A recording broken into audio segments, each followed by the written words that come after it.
Bonjour à tous. Bon, j'espère que vous allez bien. Écoutez, moi ça va, hein. Bon, je suis un petit peu en retard, j'avoue. Euh, je devais vous faire une vidéo fin septembre, je vous avais promis ça, mais en fin de compte, j'ai un petit peu traîné. J'ai un peu traîné parce que on a eu un beau fin de mois de septembre et même là encore, ça va encore un peu, quoique c'est un peu gris, mais bon, on a eu des belles journées. J'ai fait beaucoup de sorties vélo, sorties moto, surtout moto, et pour faire des tests de PSA, il paraît que se balader avec le cul sur une selle, c'est pas terrible. Donc c'est pour ça que j'ai attendu un petit peu. Puis là, ça fait ce week-end, j'en ai pas fait du tout, et je me suis dit tiens. Je vais faire mon test de PSA, je l'ai fait ce matin, j'ai eu le résultat cet après-midi, et je me suis dit, bon, il est temps de faire une petite vidéo pour donner un petit peu de mes nouvelles. Voilà, donc, écoutez, qu'est-ce que je pourrais dire? Ça va bien. Voilà, pour l'instant, tout va bien, comme d'habitude. Alors, le résultat du PSA, il est toujours à 0,008. Il n'a pas bougé depuis le début de l'année. Voilà, donc pour rappel, je ne suis plus sur un seul traitement d'hormonothérapie. Je prends du décapeptyl à raison d'une piqûre tous les 3 mois. Le deuxième, comment dire, l'hormonothérapie de deuxième génération avec la biratérone et tout ça, c'est fini depuis le mois de janvier. Donc, depuis le mois de janvier, écoutez, ça bouge pas, tout va bien, donc je n'ai pas de raison de me plaindre. Physiquement, je dirais que l'effet secondaire, j'en ai pas trop. Comment dire, de bouffées de chaleur qu'avant, hein. Elles sont assez rares. Par contre, j'ai des douleurs articulaires. Ça, alors au début, je mettais ça un petit peu sur le sport parce que j'en faisais quand même pas mal et je continue à en faire pas mal, hein. Je continue à faire pas mal de musculation, à faire aussi du cardio et tout. Mon poids est stabilisé. J'ai repris un petit peu depuis que j'ai arrêté la deuxième hormonothérapie. Enfin bon, j'ai pris un petit peu. Je suis à 76 kilos pour 1,78 m, hein. Donc ça va, je dirais que j'ai de la marge à ce niveau-là. Donc tout va bien. Par contre, effectivement, des douleurs articulaires, j'en ai. Alors je prends de la vitamine D, j'ai même renforcé, j'en prends plus. Mon beau-frère, lui, il prend carrément une ampoule tous les mois à 10 000, je sais pas combien. Moi, je suis pas là, mais bon, je prends des trucs qui sont à 4 008 ou je sais pas quoi. Enfin, même comme ça, bon, au niveau des articulations des mains, surtout, un peu au niveau des coudes. Alors, c'est aussi surtout quand vous restez sur une seule position, c'est-à-dire que je reste allongé pendant un moment ou sur un canapé pendant un moment, ou quand je conduis pendant 2 ou 3 heures d'affilée. Quand je bouge, quand je me relève, quand je sors de la voiture et tout, alors là j'ai l'impression d'avoir 90 ans, quoi. Ça fait mal de partout. Puis voilà, bon écoutez, hein, il paraît que c'est l'un des effets secondaires, j'espère que ça va s'atténuer. Sachant que c'était mon avant-dernière piqûre là au mois de septembre pour l'hormono. La dernière ce sera au mois de décembre et après ce sera comme qui dirait le grand saut dans le vide, quoi. Alors bon, j'essaye de me faire à l'idée que je suis en Gleason 8, hein, ça vous le savez. J'essaye de me faire à l'idée que Gleason 8, 9 et 10, en général, c'est des cancers agressifs qui ne se guérissent pas. Donc d'après les toubibs, voilà, je pourrais peut-être avoir une certaine tranquillité pendant 1 an ou 2, et après, il y a des grandes chances qu'il y ait une récidive. À moins que par miracle, avec les trucs que je fais, ce que je prends, ce que je prends pas, ce que je mange, le sport, tout ça, bon, peut-être que j'arriverai à passer au travers, mais j'ai pas vraiment d'espoir. Je pense qu'au bout d'1 an ou 2, je vais me retrouver comme mon beau-frère en hormonothérapie à vie. Et puis voilà, ce sera la seule solution. Ce sera la seule solution pour durer encore X années, comme qui dirait. Au moins pour faire en sorte que ce soit autre chose qui me tue et pas le cancer. N'est-ce pas? Voilà. Donc je crois que c'est tout. Si, alors bon, on parlait de ce que je prends, ce que je prends pas, ce que je mange pas. Bon, je dois vous avouer que cet été, je me suis lâché, mais lâché, quoi. Je me suis même dit, ça se trouve, tu vas le payer en rentrant de vacances, tes résultats vont pas être bons. Mais c'est vrai que bon, après, il y a eu des tas de circonstances. Je dirais que surtout, il y a eu la mort de ma mère et au mois de juillet, ça s'est passé sous nos yeux en plus, hein, c'était en plein repas familial. Donc ça nous a filé un coup.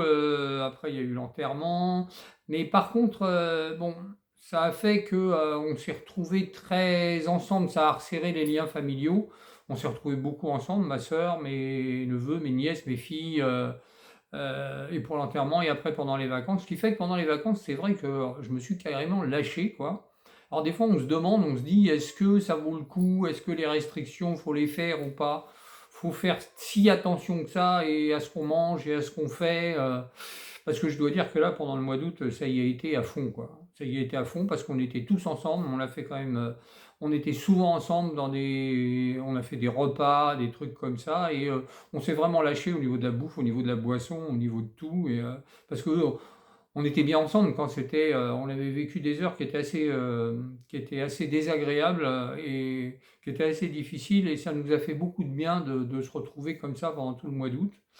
En plus de ça, mon beau-frère et ma belle-sœur de l'autre côté, donc comme vous savez, mon beau-frère lui aussi, il a un cancer de la prostate, il est en Gleason 9, et lui il est en hormonaux maintenant pour, je pense, le restant de ses jours. Ça faisait 30 ans qu'ils n'étaient pas venus en vacances avec nous au Portugal, et ça, pendant 15 jours, on s'est vraiment lâchés, tous les deux cancéreux, là, on s'est lâchés, mais comme des bêtes, quoi. On a vraiment, voilà, on a bien mangé, on a bien bu, on a bien vécu. Bon, en fin de compte, après, quand je suis revenu là au mois de septembre, j'ai mis un gros coup de frein, hein.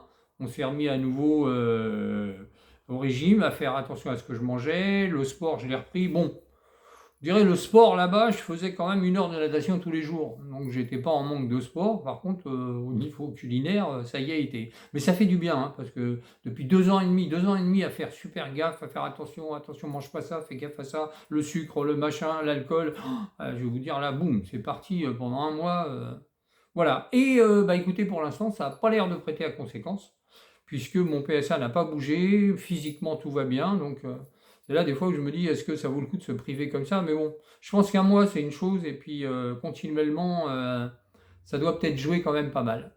Voilà, donc pour la petite histoire, tout va bien, c'est reparti jusqu'à décembre, ou en décembre j'aurai ma piqûre, là j'aurai une visite médicale, bah oui parce que là j'ai fait un test PSA, de mon propre chef, n'est-ce pas? Comme je disais, tous les 3 mois par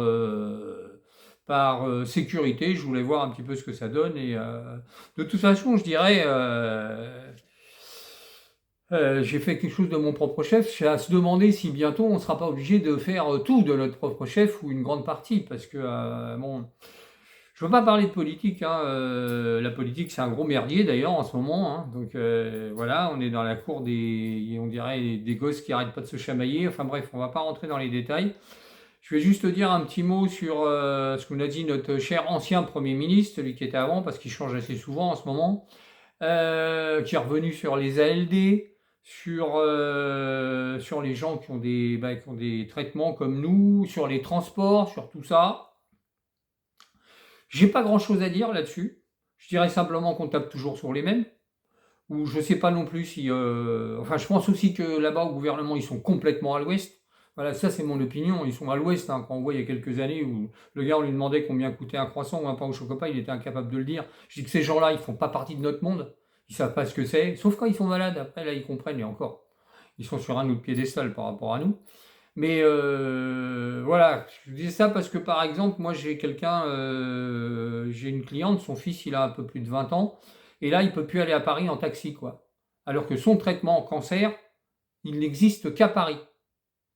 Elle m'a dit que c'est complètement aberrant, oui c'est complètement aberrant parce qu'il doit y aller régulièrement, on est quand même à 70 bornes de Paris. Alors on me dirait, bon, s'il a les moyens, peut-être qu'il peut y aller. Oui, après tout, pourquoi pas. Mais quand je vois, je voulais dire, j'ai 2 beaux-frères qui sont taxis, manque de bol, hein, et j'en ai un qui me raconte des trucs dans le genre, vous voyez, des gens avec la CMU qui arrivent à avoir un taxi pour aller chez le dentiste ou pour se faire l'opération de l'estomac, vous savez, pour maigrir, ou encore de la chirurgie esthétique. Voilà. Et nous, avec le cancer, on n'a plus droit à un transport. Non, mais c'est pour ça que je dis, ils sont complètement à côté de la plaque. Ils veulent faire des économies. C'est ça appeler des économies. C'est taper sur ceux qui en ont vraiment besoin. Alors qu'il y a des tas de gens qui, comme on dit, qui grugent. Non, mais enfin bon. Voilà. J'arrête là. C'était mon petit coup de gueule du jour, hein, à ce niveau-là. Voilà. Sinon, quoi d'autre au niveau des sujets? Attendez, j'ai pris juste quelques petites notes. Tac, tac. Bon, les douleurs articulaires, je vous en ai parlé. Oui, alors aussi un petit sujet dont je voulais parler.